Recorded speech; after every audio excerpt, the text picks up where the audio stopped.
Hello everybody, Jeff Siegel here with your Wellness Q&A.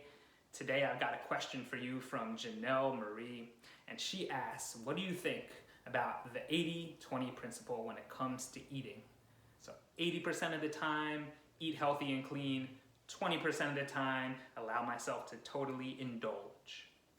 And so my answer to this question is gonna be an unpopular opinion, because guess what? I am going to reject the premise of this entire question and say that it creates an unfair, unproductive, false dichotomy between eating healthy and indulging. And I think so much of this has to do with the amount of baggage that we have around this idea of indulging. Right? So if we take a look at this word and where it comes from and what it means, there's actually a whole historical context. Right? This idea of indulgence is actually tied to the Roman Catholic Church and the Pope, and has to do with sins and being in purgatory. And I think as a product of this, with this idea of indulgence, comes this whole idea of guilt and shame. And like if we're indulging in ourselves, we're doing something wrong. We're doing something that's evil. And I think this creates so much unnecessary burden on ourselves and on our bodies that we need to release this whole idea of indulgence being laden with guilt. And so if we go back even further into the word indulgence or indulge, we can look, and it comes from a Latin word. And that Latin word means to give free rein to. And so I think this is also part of the problem, is that we believe that if we give free rein to our bodies, free rein to our innate and instinctive hunger, that all we're ever gonna do is eat cupcakes and donuts and ice cream, right? And yes, your body might want a little bit of ice cream because we are evolutionarily predisposed to looking for those high-calorie, nutrient-dense foods that are full of fat, full of sugar. But guess what? If you give free rein to your body and only feed it ice cream and cupcakes and donuts, at a certain point, right, you are gonna feel disgusting. Your body is going to revolt. You're gonna wanna throw up, and it's not gonna be very fun for your body. But I think this points to a bigger problem of that we haven't really learned how to trust our animal nature. So much of us don't trust our hunger. We feel like we need to control it and regulate it and micromanage it. And again, if we give free rein to our hunger, all hell is going to break loose.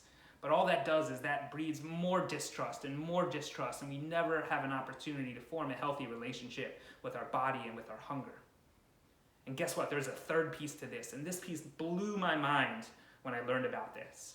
Right? So sometime in the early 17th century, the word indulge actually came to mean to treat with excessive kindness. Treat with excessive kindness. Right? So think about this type of indulgence. Right? The next time you're preparing a meal, how can you treat your body with excessive kindness? How can you give yourself permission to enjoy the pleasure, to take gratification in this food, right? To enjoy this experience that you're having? So much of indulgence is just getting comfortable with allowing yourself to have pleasure. And so much of this is tied up into our feelings of self-worth. We have a really strained relationship with pleasure in our culture, where we feel like we can only allow ourselves to get a little bit in the right dose at the right time, or we have to earn it. We have to earn our pleasure, we have to earn that, and therefore we have to earn our right to eat, we have to earn our right to indulge, and we get a little hit of pleasure, but no more pleasure. All right, and what we're doing is, again, we're straining, we're micromanaging, we're denying our body all of these opportunities that it has to be this wonderful instrument of pleasure, of gratification, of satisfaction. And that doesn't necessarily just mean ice cream and donuts, right? And so to treat your body with excessive kindness, to me, is eating healthy. And that's when this whole dichotomy between the two begins to break down, and we can begin to come into an entirely different paradigm, an entirely different outlook in terms of how we treat ourselves and how we go about making the decisions that we do when it comes to food.